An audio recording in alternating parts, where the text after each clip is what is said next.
little bit from the maybes right here on the Tony Jones Show. And, of course, I'll mention again, TonyJones.org is my website, Facebook.com/Tony Jones Show. Some folks checking in there. I thank you, and you can always tweet at me on the almighty Twitter, at TonyJonesNRI. If you want to catch up on this, go to coalitionradio.us, click on the blog page, and that'll do you a good little bit of a reading assignment if you want to catch up on what's going on with this stadium deal and kind of think of someone who's hearing about this for the first time. David Fisher from the Coalition's in studio with me. Think about someone that's maybe hearing about this for the first time, and on the surface, oh, cool, the stadium, sounds interesting. But there's quite a few different onion layers to that, right? All right, so you want to just kind of take this back to the beginning of the whole. So last year, Ben Mondor, who is the much beloved owner of the Pawtucket Red Sox, who revitalized McCoy Stadium. McCoy is always in the top 3 or 4 minor league stadiums in the country for game attendance. Has always been a really family friendly place. And affordable. Yeah, totally affordable. I mean, bleacher seats are like $8. So, you can take the whole family there, get a hot dog, some popcorn, some drinks, for less than what it's going to cost you to go to the movie theater. It's a great time, and you spend 2 or 3 hours watching a ball game. And a lot of times you get to see somebody that's on their way up to the majors or doing some rehab. So, you get to see some pretty damn good ball players there. So Ben Mondor passed away, unfortunately, and he sold the Pawtucket Red Sox to a gentleman, local lawyer by the name of Jim Skeffington,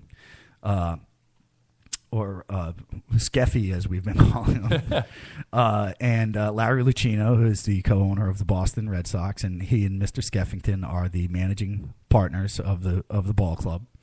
And a couple of months ago, they announced that they would like to take the Paw Sox from Pawtucket and move them, I kid you not, 6 miles down the road to the much coveted I-195 redevelopment. A lot of hemming and hawing about that property. Yeah, and we haven't had, nobody's really busting down the doors here in Rhode Island to actually develop the property, and it's probably because they see, number one, a ridiculously onerous tax base and tax structure in the state, and they also see, I think a big part of it has to do with our government. Our government is not transparent. It's not open. It's not easy to navigate.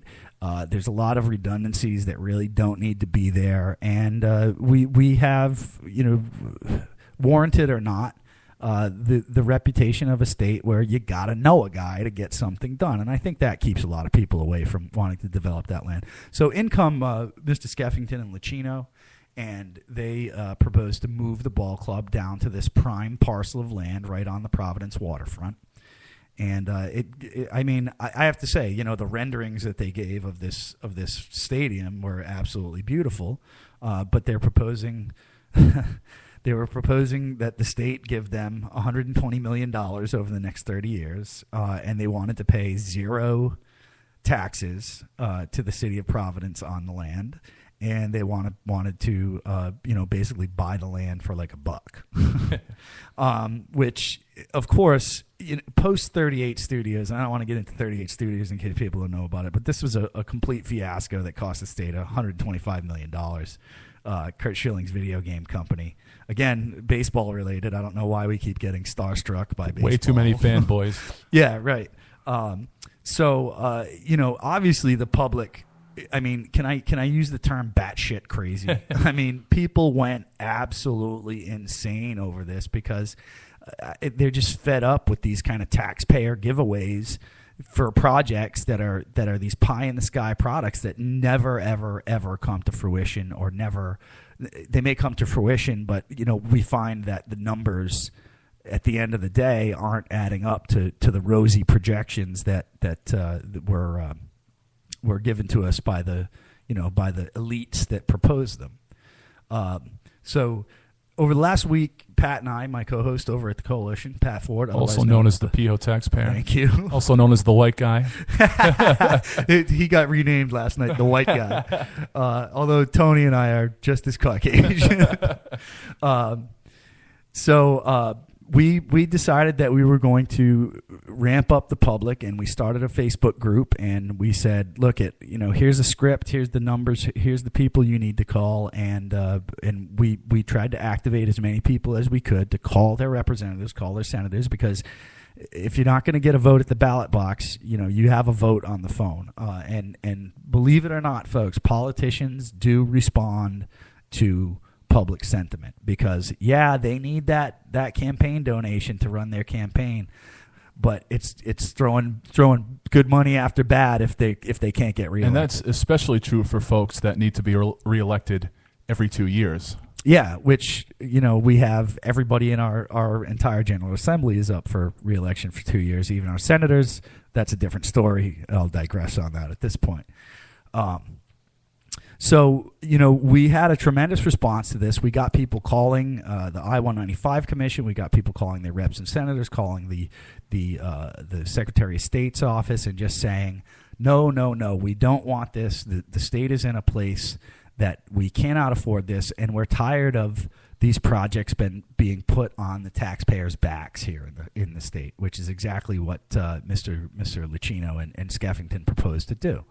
It amounts to privatized profit versus socialized risk. They make all the money at the end of the day, but if the thing tanks, the taxpayers are on the hook, and that just makes absolutely no sense. And I don't think that a lot of people realize, maybe casual followers of politics, that if that stadium was sitting there empty, if that stadium was underwater due to a hurricane, these guys would still be getting paid.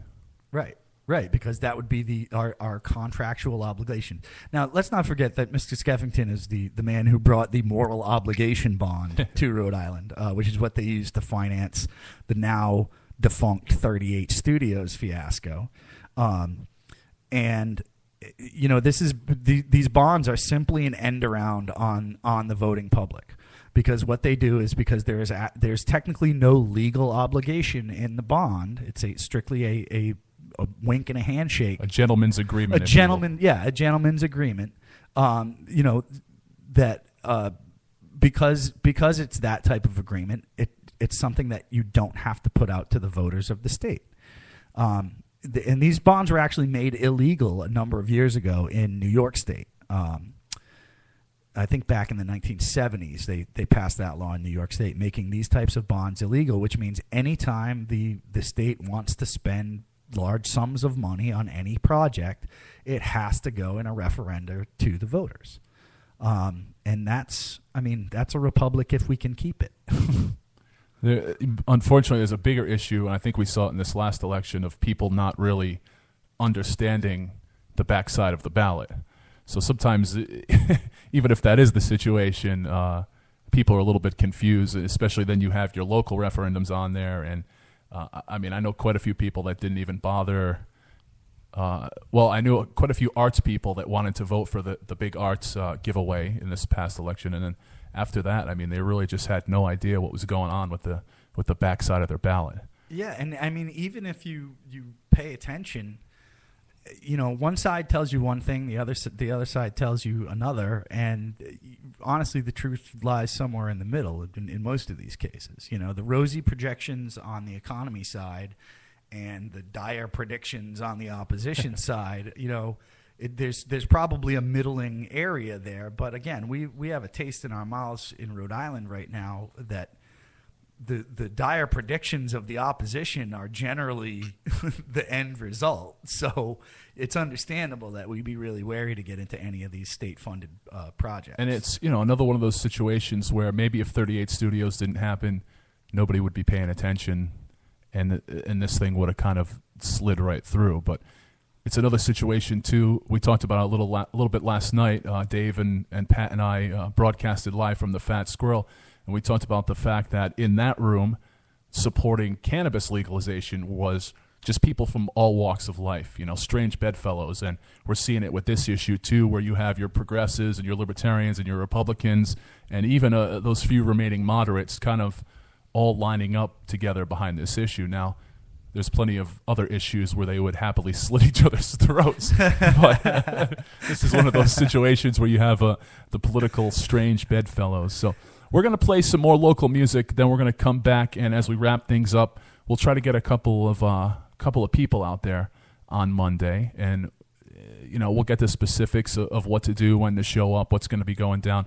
The meeting is open to the public, so if you do want to show up, you can go to the meeting, but there'll kind of be this protest and this counter protest. So I believe it was put on traditional talk radio today that the circus is going to be in town on Monday. But we'll get to that in just a little bit. The newest release from the October Accord, a great up-and-coming local band. I got their newest stuff. As I mentioned, just a ton of great local music coming here through the studio, and this falls into that category. So we're going to hear two from the October Accord. We're going to start off with Take Me Back. You heard it here first on The Tony Jones Show.